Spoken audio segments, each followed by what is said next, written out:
Les damos la bienvenida a nuestro espacio derechocrítico.sb, siempre con Salvador Meléndez y Julio Oseguera. Y en esta ocasión abordaremos un tema de suma actualidad. Y para ello contamos con la visita de la licenciada Carla Alas, quien es especialista, litigante y consultora en materia de delitos informáticos. Ella es parte, como socia, de EJICA y también de WOMSI Internacional. Bienvenida, Carla. Muchas gracias por la invitación. Gracias, de verdad. Para mí es un súper placer.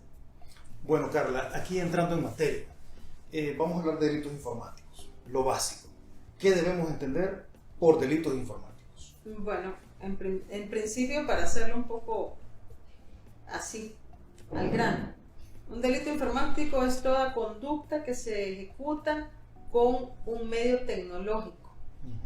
La gente lo ha elevado a un montón de figuras, pero el concepto que se maneja por tradición es el que se comete con la tecnología de la información. Excelente. Ahora, estas conductas tratan de proteger algo, ¿no? Un bien jurídico bien específico. ¿Cuáles son esos bienes jurídicos que se intentan proteger? Nuestra ley tiene diferentes bienes jurídicos protegidos.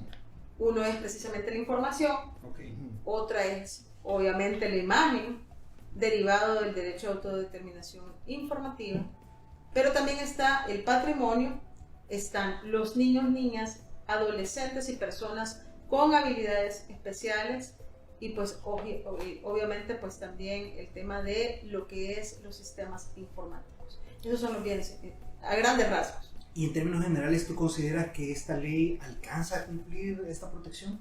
No, porque para mi criterio quedaron por fuera varios aspectos y otros que sí están comprendidos no se protegen tal y como fue diseñada la ley. Pero digamos que si lo queremos aplicar a lo que es la mayoría de leyes que regulan este tipo de conductas, quedó los aspectos. Sin embargo, muy personalmente puedo decir que no están todos y que hay vacíos en la misma. Hay algunos que han sido críticos con este tipo de normas, a pesar de que hay regulación internacional que trata esos temas. Sin embargo, hay partidarios de que estas son unas leyes mordaza, ¿no? Pero si acaso existe un conflicto entre la libertad de expresión y el tema de la autodeterminación informática, nosotros quisiéramos que tú abordaras este fenómeno de si estas leyes realmente son leyes mordaza o son leyes que realmente van a proteger esos bienes jurídicos de los que tú hablas. Sí, y es una pregunta que siempre nos hacen a los que andamos en estos medios. Vean, uno tiene que entender que tenemos derecho a la información, eso es un principio universal, ¿verdad? Y como decían los autores, en tanto a ti no te afecta, no te tiene por qué afectar. Ese es el gran error, porque la gente cree que puede publicar y no te va a pasar nada, y sí te va a pasar. Entonces ahí es donde toda la gente dice, entonces me están tapando la boca. No, momento. Tú tienes derecho, y así lo dice la Constitución, al derecho a tu imagen, a tu integridad, tenés derecho a la información, tenés derecho a reclamarlo, a oponerte, a pedir que se elimine esto. Claro, en algún momento choca, porque entonces dice, bueno, ¿cómo está eso de que yo puedo alegar una situación porque me están difamando, por ejemplo, y por el otro lado está el tema de que, mire, ¿sabe qué? Usted no lo puede hacer. No, momento, son dos cosas completamente diferentes. Que el aplicador lo comprenda en una coyuntura X o Y, eso es una cosa muy diferente. El espíritu de la ley es proteger el derecho a la información, es decir, la autodeterminación informativa, y así lo establece la Corte Suprema de Justicia. Pero también no podemos dejar de lado que también la otra persona puede impedir que te estén levantando falsos, como decían las abuelitas. Entonces sí, se da esta situación y se da muy frecuentemente, pero hay que hacer esa diferencia. ¿Y cómo tú haces la diferencia? Pues sencillamente informándote. Y ya la Corte tiene un criterio jurisprudencial que ojalá que no solo se quede en un criterio, sino que existan realmente herramientas que nos permitan hacer esta diferencia. Quizás al final es un tema de las responsabilidades que tengo que asumir, ¿verdad? Cuando me desenvuelvo en el mundo digital. y probablemente la norma que más nos habla sobre este tema de las responsabilidades como ciudadanos es el Código Penal, que nos describe hasta dónde podemos llegar en diferentes situaciones. Y hay muchos inclusive que llegan a decir que hay un conflicto entre el delito de estafa agravada cuando se realiza con medios informáticos y muchos de los tipos que están descritos en la Ley Especial de Delitos Informáticos. ¿Qué nos puedes comentar sobre eso? Bueno, te va a dar risa, pero realmente no me estoy burlando del sistema de justicia, soy muy respetuosa. Lo que pasa es que hay una confusión, y la confusión es ¿cómo yo voy a entender el delito informático? ¿Lo entiendo como una conducta o lo entiendo como un medio probatorio? Ojo, no es igual. Yo puedo entrar por una estafa agravada que se cometió con un medio informático, sí, pero hay elementos muy determinantes en la Ley de Delitos Informáticos para que pueda ser categorizado dentro de la misma. A mí me ha pasado, no una, muchas veces, que yo entro por un hurto de información con la cual posteriormente se dio una estafa, pero es un hurto de información, por lo tanto es informático. Entonces lo que hace el aplicador es, bueno, como al final del día se llevó a cabo la estafa, entonces yo me voy por estafa agravada, porque hubo un componente que sirvió como el antecedente para ejecutar lo siguiente. Y en ese momento es cuando tú dices, bueno, y entonces ¿cómo queda, verdad? O sea, ¿qué tuvo que haberse aplicado? La verdad es que ahorita no es que yo lo vea como un conflicto, porque la ley es bien clara para cada conducta, ¿verdad? Ahí va a depender mucho del criterio que la autoridad que esté conociendo el caso le quiera dar.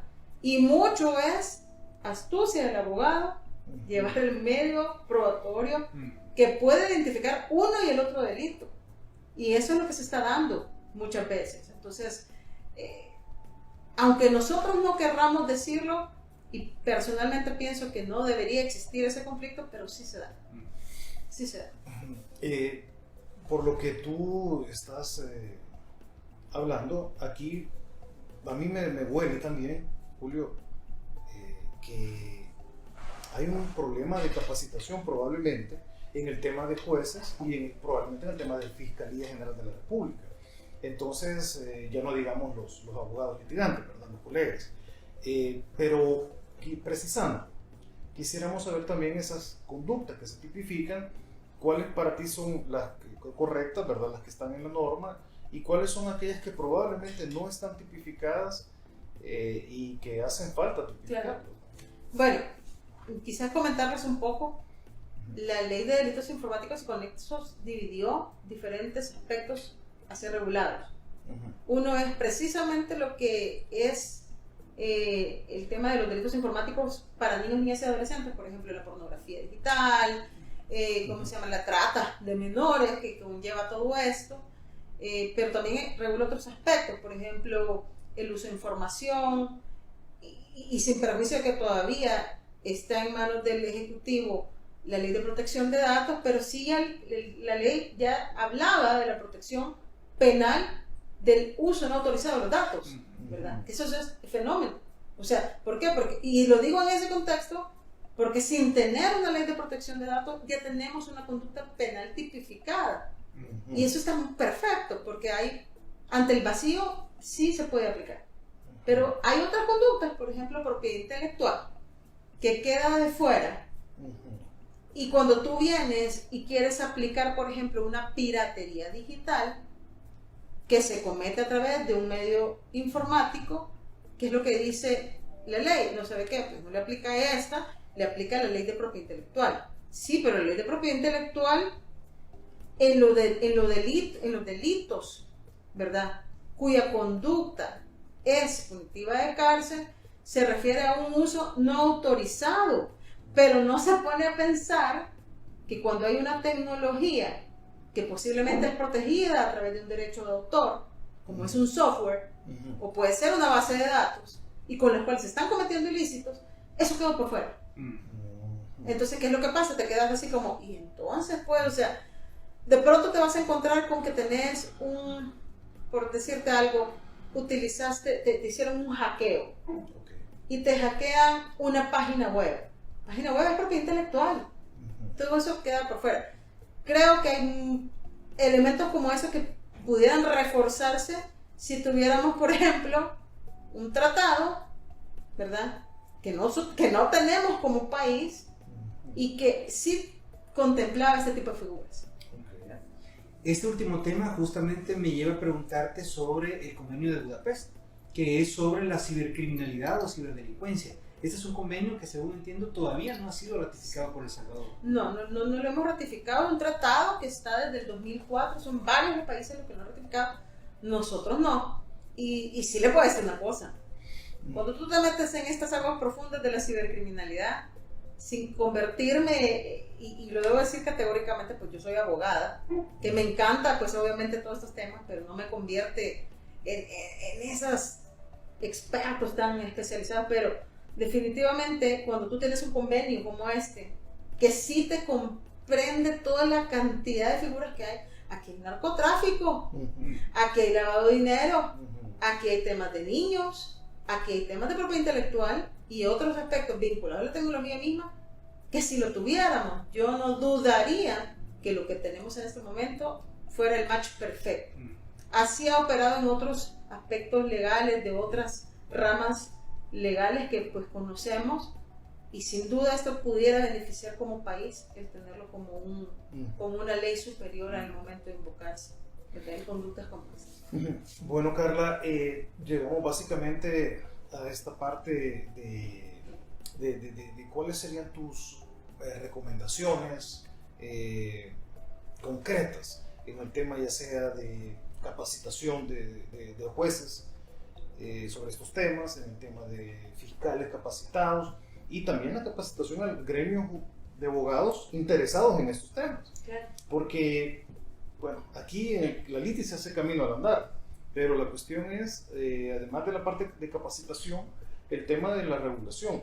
¿Qué propuestas o qué sugerencias tú pudieras dar sobre estos temas de delitos informáticos? Bueno, a mí me encanta, yo le voy a decir, no, yo quisiera que esto se siguiera siendo multiplicador, que tuviera un efecto multiplicador. Yo voy a referirme a 4 temas.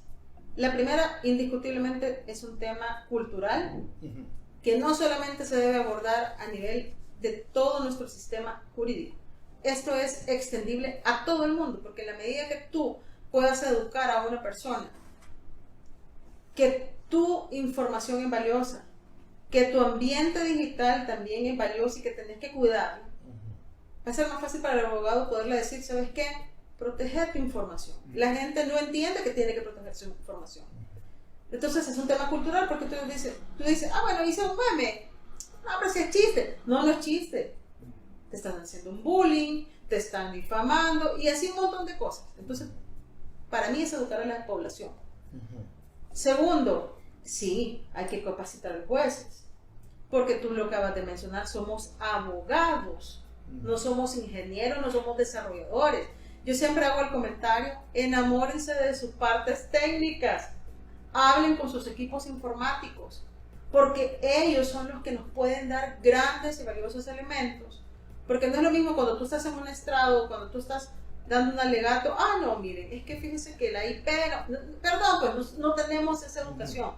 Eduquémonos, invitemos a los ingenieros, a los desarrolladores, a los licenciados, a todas estas carreras técnicas, a que nos enseñen.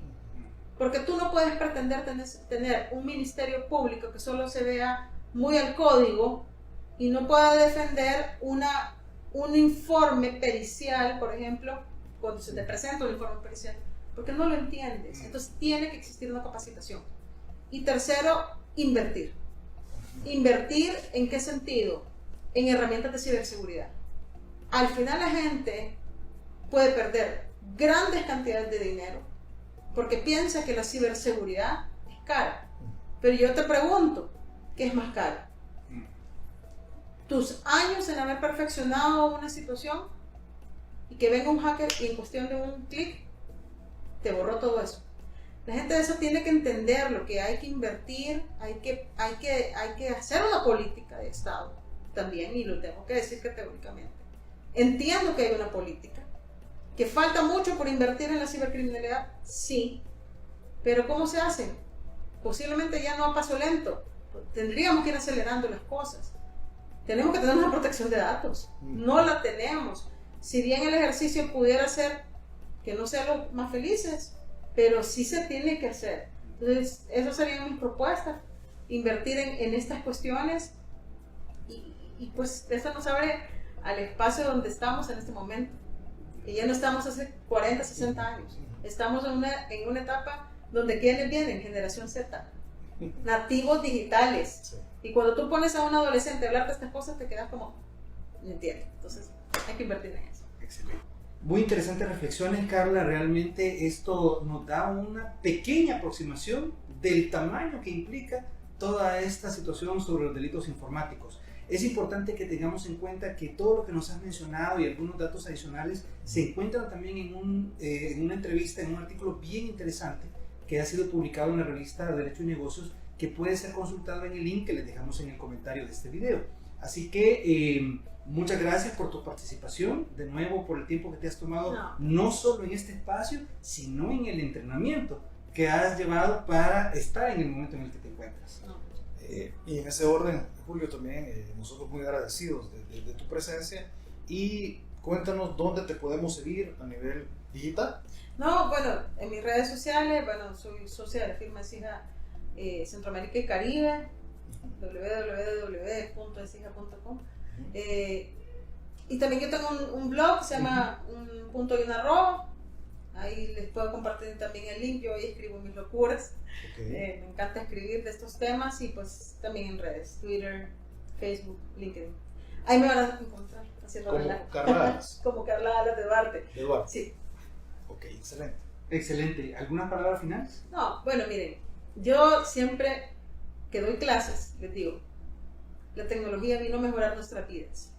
Es decisión tuya quedarte como picapiedra o convertirte en jet. Así que eso sería mi reflexión. Hay que tomar la tecnología como algo muy bueno para nosotros. Nada. Excelente, Gracias. Carla, muchas gracias. Y como siempre, no nos queda más que recomendarles: ejerzan con honor y fórmense con pasión. Bueno, como siempre terminamos los videos recordando las sabias frases de Maquiavelo: no confundir el ser con el deber ser. Gracias y bendiciones totales. Para servirles. Gracias.